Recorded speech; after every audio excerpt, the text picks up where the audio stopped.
Hello, chat, and welcome back. We're casting live. I'm casting live from sunny Sacramento, California, where it's a balmy 115 degrees freedom, or 44 degrees Celsius for those of you who are European in origin. Holy crap. Freedom? Yes, freedom units. Instead of Fahrenheit. Yeah, freedom units. That's what the F stands for. It stands for freedom because it's American. Anyway, so the one thing I want to mention right at the get-go, right up front, is that there is a possibility this stream may end at any time. We have gotten a message on our phones, those of us who live on the West Coast, that we should be minimizing electronics usage because the heat wave is really wrecking everyone's shit, and there's a lot of AC going on. So if this stream ends abruptly, yeah, so of course we're being super responsible. Everything else in my house is shut off, man. This is it. I got lights, I got computers, there's another computer over there, everything unnecessary is turned off, but yeah, we are still streaming, so there is every possibility we may end up losing power at some point. If that happens, I guess we'll see you next time. But for now, let's go ahead and do a quick round of introductions. Everyone, I would love you to tell me who you are and who you are playing. Let's start with Jeff this time. Okay, sure. Yes, hello everyone. My name is Jeff Holland, pronouns he, him. I play Calder Creed, resident sorcerer, and a person whose every action in this game could be captioned with screaming internally. Let's go counterclockwise, I think, if I know the way that clocks work, and that will be Jen next. No, that'll be M next. I'm a math teacher. I mean, you can go clockwise, man. It's fine. I was just... My clock in my classroom runs backwards, specifically to mess with my students, and now it's messing with me. Jen, who are you? Who are you playing? Hi, I'm Jen Winterrose, also known as the Swedish Geek Ball. She, her. I play Kritha, the goblin hunter, and her giant stinky frog. And he's all the way over there. I'm gonna have to get my husband to hand me Stinky. That's my giant frog, Stinky. You're welcome. Gail, who are you? Who are you playing? Hi, I'm Gail or Olivia. I am playing Echo, the monk cleric goblin. In that order now, huh? Your Echo's priorities are really shifting. I mean, he's always been more monk than cleric. And more monk than goblin. M, who are you? Who are you playing? I'm M. I'm also known as One Silver Key. Basically everywhere. My pronouns are they, them. Let's see. I'm playing Victoire Marchand, Fey Lost Noble, with just a little bit too much of a big obsession with blood and making shit out of blood.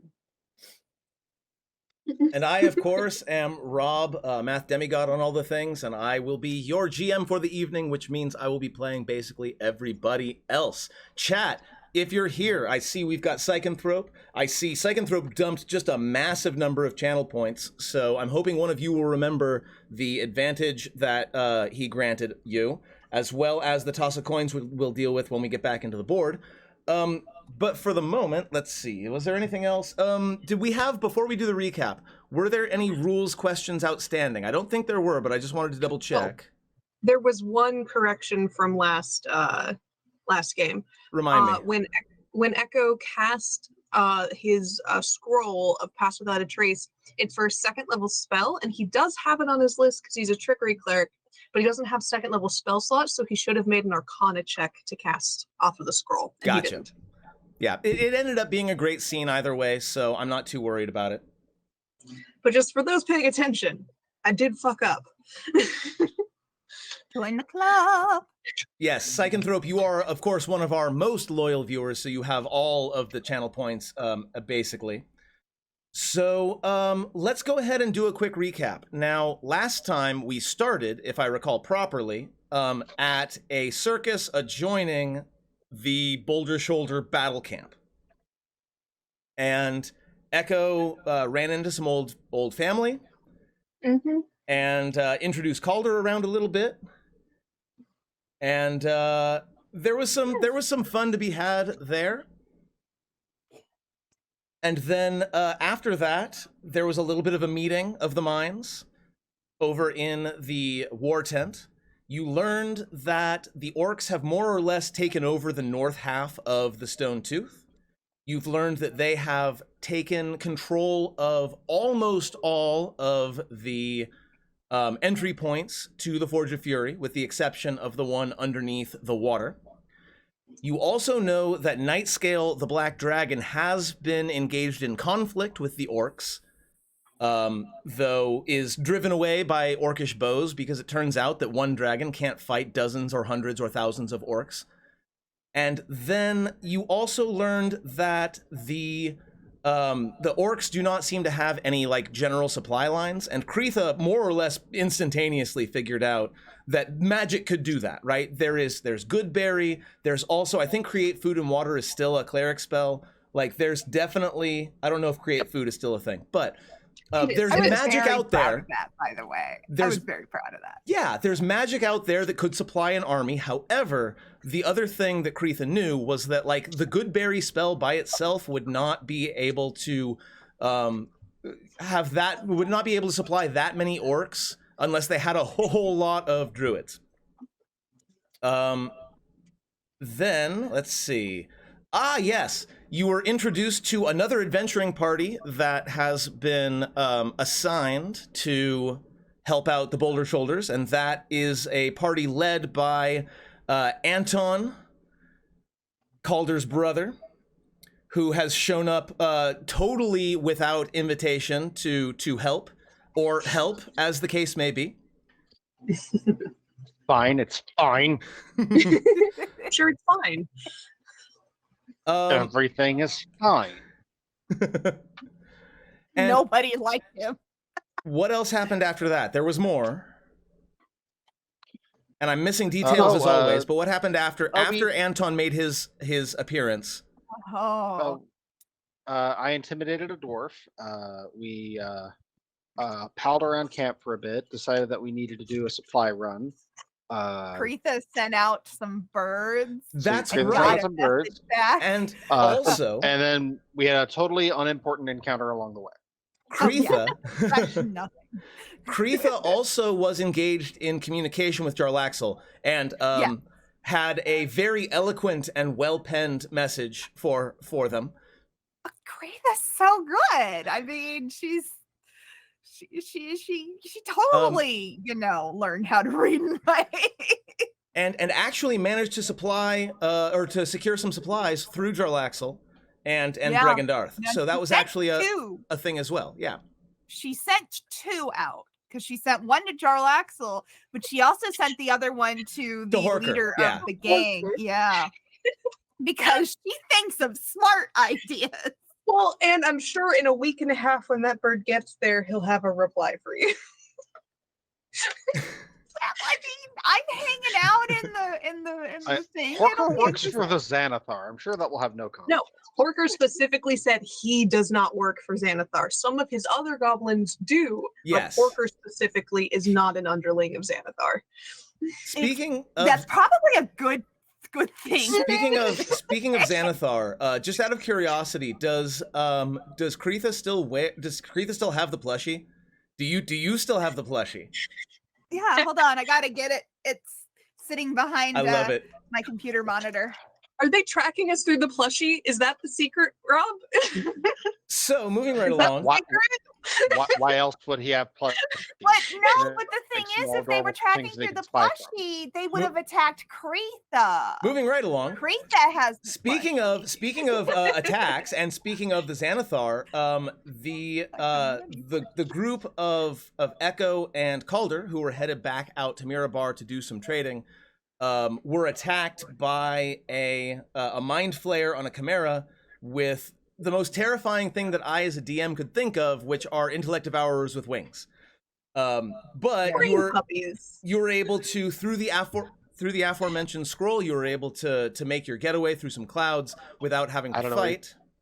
Rob, I don't know what you're talking about. I just remember two squirrels falling from nowhere. The polymorph spell in aerial combat is absolutely fantastic. So with that in mind, you made your way to Mirabar, and I think we ended roughly there, right? We ended roughly with you getting to the city and getting ready to trade and wheel and deal and all the stuff that you wanted to do. Yeah. So let's go around as usual. I know there are details that I missed, and I know that there were awesome scenes that I missed. Let's try to keep it brief because we've got a lot happening today, but let's go in the same order that we went with the introductions. Jeff, what's something I missed in my incredibly detailed description? I seem to remember you pulling a certain dwarf aside for a moment. Oh yes, as I said, I intimidated a dwarf because I have Dimension Door now, and that's fun. Gail, what's so, go ahead. And I believe I was said along the lines of, I need to speak with Sven. And Barnabas was like, yeah, I mean, yeah. It identified a lot of stuff that we had just been carrying around for a while, so that was useful. That's true. He found that you have a globe that creates light and can be used to make daylight. Yeah. And some potions, I believe, some healing potions, and a hill giant strength potion. Yes. Yes. Yes. Yep. So yes, Calder intimidated the hell out of a dwarven wizard who had low charisma anyway. And Jen, what's another detail that I missed in my recount? Kretha kept going over, like was going up to Balder and being like, "You'll need to be careful," type thing. And Balder was all like, "Why do you care?" I Kretha's do like, "I don't care. I don't know what you're talking about. I don't give shit." I do need to mention, by the way, because this is something that Gail mentioned a little while ago off stream, and that's that Balder was Clarion's name for Barnabas, possibly because of an out of character misremembering, but that's okay. And, yep, and it keeps happening. And in the Yawning Portal Tavern, the nom de plume that he gave himself was Balder. So I thought that was a nice little connection as well that Gail made. Yes. Gail, what's something I missed? There was a wonderful, even with the circus in town, there was a wonderful new act when a flying cart showed up, and Vic was making some cash on the side by taking dwarves on some flying magic cart rides. Sweet cat. I can show you the sky. And also show you the ground from up above. From really far away, yeah. That's right. So Gold.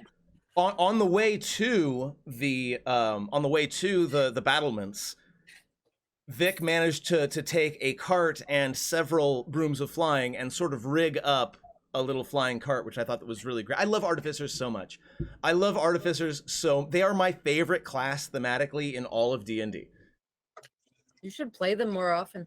I should play anything more often. So, M, what else did we miss in my description of previous events? Oh, I mean, like the most unrelated thing possible would be the fact that Vic got to meet Echo's like uncle, and we had an Armstrong meeting moment, and it was great.